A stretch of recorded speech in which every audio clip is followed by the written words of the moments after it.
आइए आज हम समझेंगे कलेक्टिव नाउन, समूहवाचक संख्या। नाम से ही आपको थोड़ा बहुत जानकारी, मतलब थोड़ा बहुत नॉलेज, या मतलब कि थोड़ा बहुत आपको इशारा हो गया। कलेक्टिव नाउन, कलेक्टिव का मतलब कलेक्ट करना, जहां लोग कलेक्ट हों, यानी कलेक्टिव नाउन यानी समूहवाचक संज्ञा। क्लियर हो रहा है कि नहीं हो रहा है? चलिए आगे चलते हैं सर। जब मैं इसकी परिभाषा बताऊंगा सब कुछ क्लियर हो जाएगा। वह सब जिससे समूह या झुंड का बोध हो उसे समूहवाचक संज्ञा कहते हैं, चाहे समूह व्यक्ति का हो या चाहे समूह वस्तु का हो या चाहे समूह जानवर का हो। क्लियर हुआ? आइए उदाहरण देखते हैं। आर्मी, एक शब्द है आर्मी। आर्मी का मतलब होता है सैनिक। आर्मी ऑफ सोल्जर, आर्मी का मतलब होता है सैनिक और सोल्जर का मतलब होता है सिपाही। जब कई सिपाही एक साथ मिलकर किसी मिशन पे जाते हैं तो उसे हम आर्मी कहते हैं। यानी ये शब्द समूहवाचक संज्ञा यानी कलेक्टिव नाउन से संबंध रखता है। सेकेंड आइए बंच, बंच ऑफ ग्रेप्स, अंगूरों का गुच्छा। अंगूर एक फल है। जब आप जानते हैं, जब आप मार्केट में अंगूर खरीदने जाएंगे तो देखेंगे एक अंगूर एक दूसरे सटे हुए रहते हैं, यानी कई अंगूर होते हैं। यानी ये गुच्छे में लगभग 10, 20, 50 अंगूर होते हैं, जिसे आप बंच ऑफ ग्रेप्स कहते हैं। थर्ड नंबर में ये बंच ऑफ कीज यानी चाबियों का गुच्छा। कभी कभी क्या होता है, घर के सारे दरवाजों की चाबी इकट्ठा करके एक साथ इकट्ठा रखी जाती है, जिसे बंच ऑफ कीज कहते हैं। आइए क्राउड, क्राउड ऑफ पर्सन, लोग यानी क्राउड ऑफ पर्सन यानी जहां लोगों का भीड़ इकट्ठा हो। लोग कहते हैं ना बहुत क्राउडेड एरिया है, यानी बहुत ज्यादा लोग इकट्ठा होते हैं। जहां बहुत ज्यादा लोग इकट्ठा होते हैं उसे क्राउड कहा जाता है, यानी भीड़ कहा जाता है।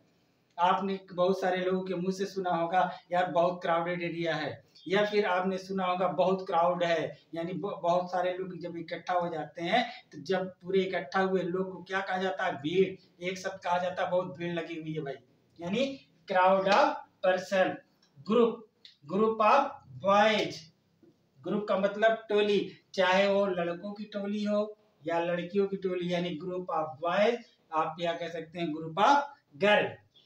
हर्ड, हर्ड माने हर्ड ऑफ केटल यानी पशुओं का समूह, यानी वह जानवर, जानवरों का समूह जो जानवर आप पालते हैं, जैसे गाय, भैंस, बकरी, कुत्ता, जो भी जानवर आप पालते हैं, जब वो इकट्ठा एक साथ रहते हैं तो उसे हम क्या कहते हैं? Heard of kettle. जैसे आप लोग गाय चराने जाते हैं, भैंस चराने जाते हैं, बकरी चराने जाते हैं, जब वो जाते हैं तो एक समूह हो जाते हैं और उस समूह को हम लोग क्या कहते हैं? Heard of kettle, heard of kettle. Family, family means होता है परिवार, जहां मेरा संबंध जन्मजात होता है, यानी हमारे दादाजी, पिताजी, दादी, माँ, चाचा, चाची, यानी उस पूरे जहां कई लोग इकट्ठा होते हैं लेकिन उनका संबंध जन्मजात होता है, उसे हम एक नाम दे दिया गया जिसे हम कहते हैं फैमिली। आगे आइए क्लास, क्लास मीन्स होता है कक्षा। जब आप कक्षा में बैठ के पढ़ते हो तो आप अकेले नहीं पढ़ते, वहाँ बहुत सारे लड़के रहते हैं, बहुत सारी लड़कियां रहती हैं, यानी जहाँ लगभग कई बच्चे इकट्ठा एक साथ बैठ के पढ़ते हैं उसे हम लोग क्लास कहते हैं, यानी हिंदी में कहें तो कक्षा कहते हैं। यानी ये सब बात समझ में आ रही है? आगे आइए बैंड ऑफ रोबर्स यानी डाकुओं का समूह। जब कहीं डकैत लोग डाका डालने जाते तो अकेला नहीं जाते, वो कई लोग रहते हैं, तो उसे हम कहते हैं band of robbers. Flock, flock of bird, आप कभी देखे होंगे शाम के समय या सुबह के समय कई पक्षियां एक झुंड में क्या हुआ उड़ती हुई एक जगह से दूसरी जगह जाती है, तो उसे हम लोग कहते हैं फ्लोक ऑफ बर्ड जा रहा है। देखो भाई फ्लोक ऑफ बर्ड जा रहा है, यानी पक्षियों का समूह जा रहा है या पक्षियों का झुंड जा रहा है। क्लियर हो रहा? आगे आइए टीम, टीम, टीम में एक आदमी तो होता नहीं है, टीम का टीम प्लेयरों से बनता है, खिलाड़ियों से बनता है। आप अच्छी तरह जानते हो एक टीम में मोर देन 11 प्लेयर होते हैं, लेकिन खेलते 11 ही लोग हैं, यानी जब 11 यानी जो 11 प्लेयरों का क्या बना? एक टीम बना। अब थोड़ा सा और हम आपको बातें बताते हैं।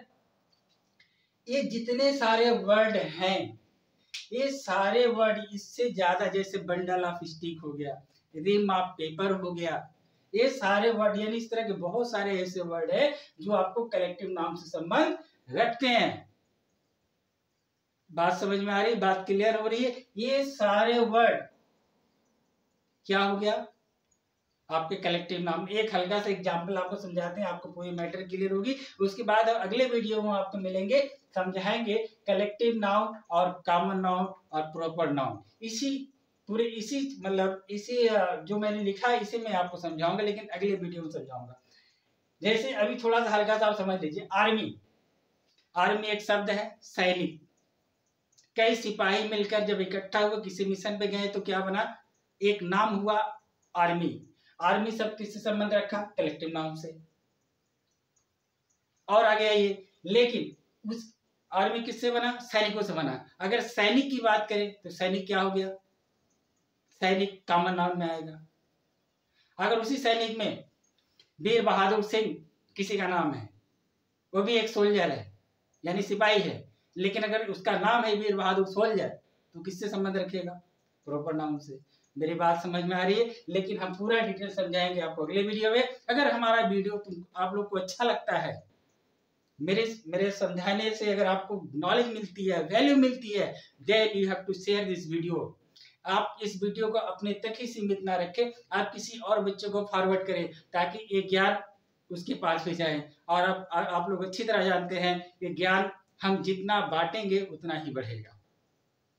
और सिर्फ जब आप इस वीडियो को देखें तो साथ ही साथ वीडियो को आप सब्सक्राइब भी कर दें। सब्सक्राइब इसलिए कर दें ताकि हमारी जो भी वीडियो है वो आप तक आराम से पहुंचती रहे। क्लियर? तो धन्यवाद गाइस, हम आपसे मिलते हैं अगले वीडियो में।